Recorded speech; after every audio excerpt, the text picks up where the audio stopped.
Ya, memang kenyataannya kita dengar di radio, kita baca di sosial media, kita dapatkan berita di televisi, ada yang ditolak, ada yang sampai mati.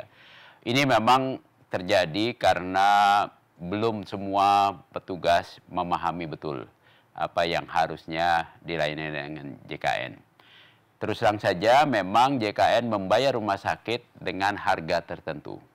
Ada sebagian rumah sakit yang merasa bayarannya terlalu kecil.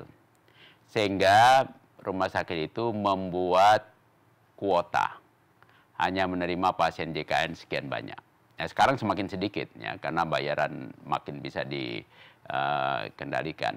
Nah, karena dia membuat kuota, ada yang mengatakan, oh tempat penuh. Oh tidak ada, ini penyakitnya ringan, tidak perlu dirujuk, ada hal-hal itu. Tapi itu kasus-kasus yang jumlahnya tidak begitu banyak. Ya.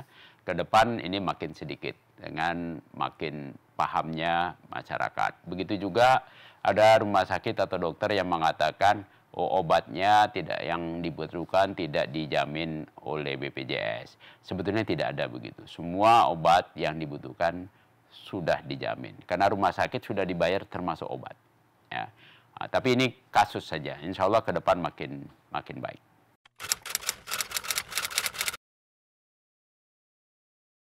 Dokter dan rumah sakit dibayar dengan harga, kalau secara akademik namanya, kalau dokter umum dibayar namanya kapitasi.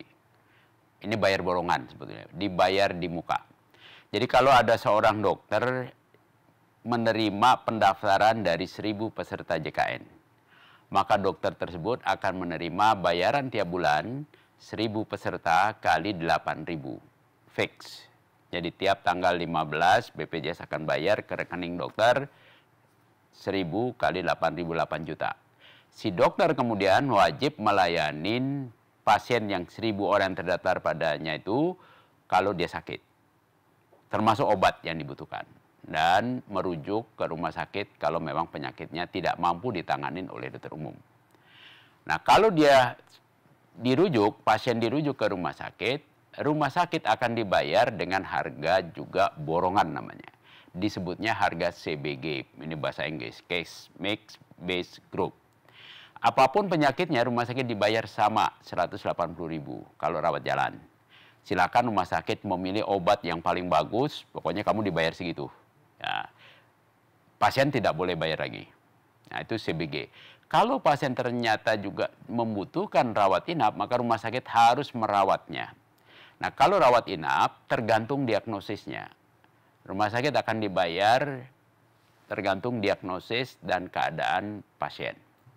Misalnya penyakitnya tifus, maka udah ada harganya. Untuk tifus harganya katakanlah 2 juta, nanti rumah sakit akan dibayar 2 juta.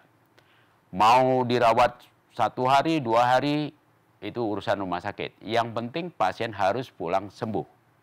Kalau rumah sakit yang pintar bisa mencari obat yang bagus, maka pasien bisa lebih cepat. Pasien senang, rumah sakit senang. Karena bayar 2 juta, 2 hari bisa pulang. Tapi kalau rumah sakitnya kurang cermat, bisa jadi pasiennya dirawat 4 hari, tetap bayarnya 2 juta.